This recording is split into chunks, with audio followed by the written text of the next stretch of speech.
Alhamdulillahi Rabbil Alamin. Wabihi nasta'inu ala umuri dunya waddin. Wassalatu wassalamu ala ashrafil anbiya'i wal mursalin. Sayyidina wa maulana Muhammadin. Wa ala alihi wa ashabihi wa tabi'in. Wa man tabi'ahum bi ihsanin ila yaumiddin. Ashhadu an la ilaha illallah wahdahu la syarika lah. Al-Malikul Haqqul Mubin. Wa ashhadu anna sayyidana Muhammadan abduhu wa rasuluh as-sadiqul wa'dil amin. Amma ba'du fa ya ayyuhal hadirun ittaqullaha haqqa tuqatih wa la tamutunna illa wa antum muslimun. Fa qala Allah ta'ala a'udzu billahi minasy syaithanir rajim. Bismillahirrahmanirrahim. Ya ayyuhalladzina amanu taqullaha wa aminu bi rasulihi yu'tikum kiflaini min rahmatihi wa yaj'al lakum nuran tamshuna bihi wa yaghfir lakum. Wallahu ghafurur rahim. Shadaqallahul azim. Hadirin jamaah Jumat rahimakumullah. Mengawali khutbah Jumat pada siang hari ini, kami mengajak pribadi dan jamaah sekalian untuk senantiasa meningkatkan keimanan dan ketakwaan kepada Allah Subhanahu wa Ta'ala dengan menjalankan perintah-perintahnya dan menjauhi larangan-larangannya. Hadirin jamaah Jumat rahimakumullah. Pada kesempatan khutbah kali ini, khatib akan menyampaikan materi khutbah tentang 3 akhlak pemilih yang baik dalam Islam. Hal ini penting untuk disampaikan agar kita bisa menjadi seorang yang bijak dan tepat dalam memilih pemimpin yang akan menjadi sosok penentu kebijakan. Dalam hal ini Islam memberikan rambu-rambu dan etika dalam memilih calon pemimpin. Pasalnya, seorang pemimpin memiliki peran yang sangat besar dalam kehidupan umat dan warga masyarakat.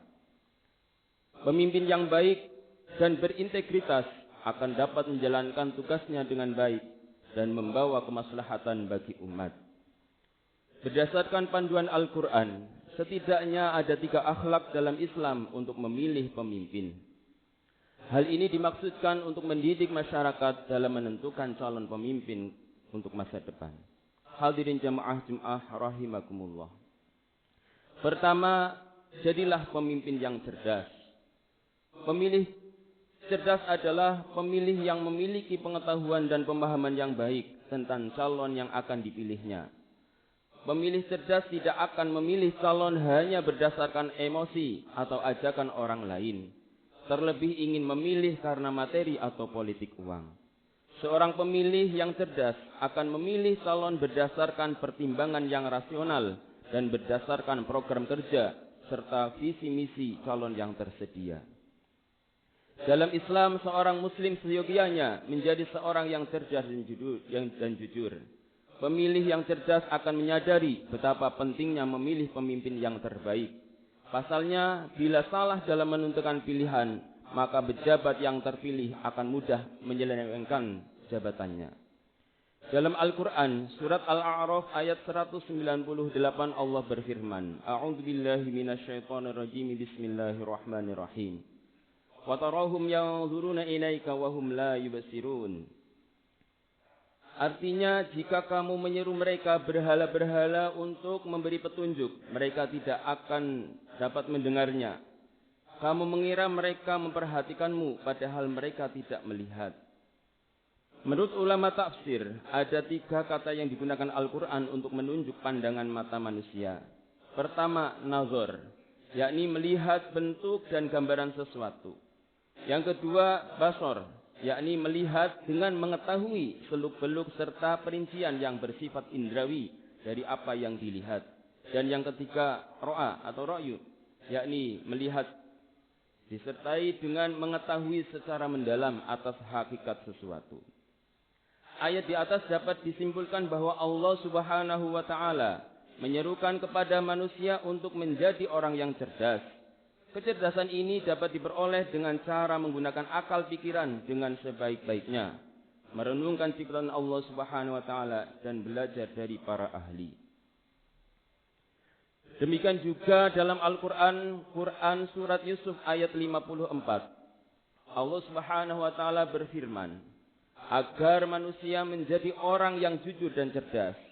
Pasalnya, kejujuran dan kecerdasan modal dasar manusia untuk hidup di dunia. Jika dua hal itu dipegang, niscaya manusia kelak akan selamat. Wa qala al-maliku utuni bihi astakhlishu li nafsi. Falamma kallamahu qala innakal yawma ladaina makinun amin. Artinya, raja berkata, bawalah dia Yusuf kepadaku agar aku memilih dia sebagai orang yang dekat kepadaku. Ketika dia raja telah berbicara kepadanya, dia berkata, sesungguhnya mulai hari ini engkau menjadi seseorang yang berkedudukan tinggi di lingkungan kami, lagi sangat dipercaya. Menurut Profesor Quraish Shihab, ayat ini mendahulukan kata hafiz atau pemelihara daripada kata alim, amat berpengetahuan. Ini karena pemeliharaan amanah lebih penting daripada pengetahuan. Seorang yang memelihara amanah dan tidak berpengetahuan akan terdorong untuk meraih pengetahuan yang belum dimilikinya. Sebaliknya, seseorang yang berpengetahuan tetapi tidak memiliki jiwa amanah, bisa jadi ia menggunakan pengetahuannya untuk mengkhianati amanah. Hadirin jamaah Jumat rahimakumullah. Yang kedua, menghargai pilihan orang lain. Dalam kehidupan bermasyarakat, kita akan bertemu dengan berbagai macam orang dengan latar belakang dan pilihan yang berbeda-beda.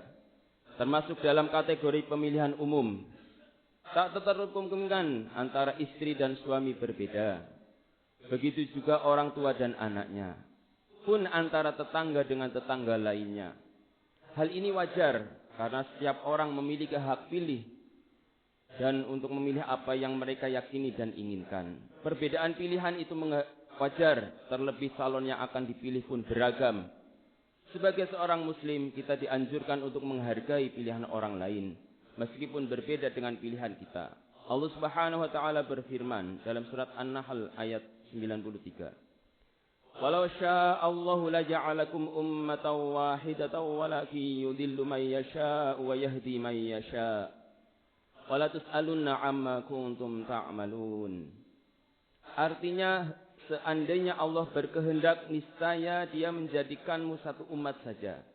Akan tetapi Dia menyesatkan siapa yang Dia kehendaki dan memberi petunjuk kepada siapa yang Dia kehendaki berdasarkan kesiapannya untuk menerima petunjuk. Kami pasti akan ditanya tentang apa yang kamu kerjakan. Perbedaan adalah kehendak Allah, tetapi Allah tidak menghendaki perbedaan itu menjadi sumber perpecahan dan konflik. Allah menghendaki perbedaan itu menjadi sumber kebaikan dan kemajuan bagi umat manusia. Sejatinya dengan perbedaan, manusia dapat saling belajar dan bertukar pikiran. Dengan perbedaan, manusia dapat saling melengkapi dan saling menguatkan. Dengan perbedaan, manusia dapat menciptakan hal-hal baru bermanfaat bagi umat manusia. Oleh karena itu, kita harus menyikapi perbedaan dengan bijak dan bijaksana. Kita harus saling menghormati dan menghargai perbedaan. Kita harus saling berlomba-lomba dalam kebajikan, bukan dalam permusuhan. Hadirin jamaah Jumat rahimakumullah. Yang ketiga, menjadi pemilih yang adil dan bersih. Secara sederhana, pemilih yang adil adalah pemilih yang memberikan suaranya sesuai dengan hati nuraninya, tanpa dipengaruhi oleh faktor-faktor yang tidak relevan. Seorang pemilih yang adil juga tidak melakukan kecurangan dalam pemilihan umum, baik secara langsung maupun tidak langsung. Lebih lanjut, pemilih yang adil memiliki peran penting dalam mewujudkan pemilihan umum yang jujur dan adil, dengan memberikan suaranya sesuai dengan hati nuraninya dan tanpa melakukan kecurangan. Pemilih yang adil dapat membantu memilih pemimpin yang terbaik untuk bangsa dan negara. Dalam Quran surat Al-Maidah ayat 8 Allah berfirman, A'udzu billahi minasyaitonir rajim. Bismillahirrahmanirrahim. Ya ayyuhalladzina amanu kunu qawwamina lillahi syuhada'a bil qist. Wa la yajrimannakum syana'anu qaumin 'ala alla ta'dilu. I'dilu huwa aqrabu littaqwa. wattaqullaha innallaha khabirum bima ta'malun. Wahai orang-orang yang beriman, jadilah kamu penegak kebenaran karena Allah dan saksi-saksi yang bertindak dengan adil. Janganlah kebencianmu terhadap suatu kaum mendorong kamu untuk berlaku tidak adil. Janganlah kebencianmu terhadap suatu kaum mendorong kamu untuk berlaku tidak adil. Berlakulah adil karena adil itu lebih dekat pada takwa. Bertakwalah kepada Allah, sesungguhnya Allah Maha teliti terhadap apa yang kamu kerjakan. Hadirin jamaah Jumat rahimakumullah. Ulama tafsir mendefinisikan adil dengan penempatan sesuatu pada tempat yang semestinya. Ini mengantar kepada persamaan, walaupun dalam ukuran kuantitas boleh jadi tidak sama. Di sisi lain, ada juga ulama yang menjelaskan bahwa adil adalah memberikan kepada pemilik hak-haknya melalui jalan yang terdekat. Terakhir, itulah etika dan rambu-rambu Islam dalam memilih calon pemimpin. Sejatinya Islam menekankan kita untuk menjadi pemilih yang baik. Pemilih yang baik adalah pemilih yang memiliki kesadaran politik yang tinggi, mampu menggunakan hak pilihnya secara cermat dan bertanggung jawab serta berpartisipasi aktif dalam proses demokrasi.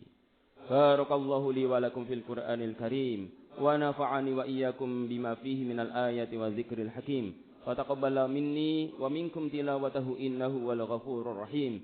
Fa'tabiru ya ulil albabi la'allakum tuflihun.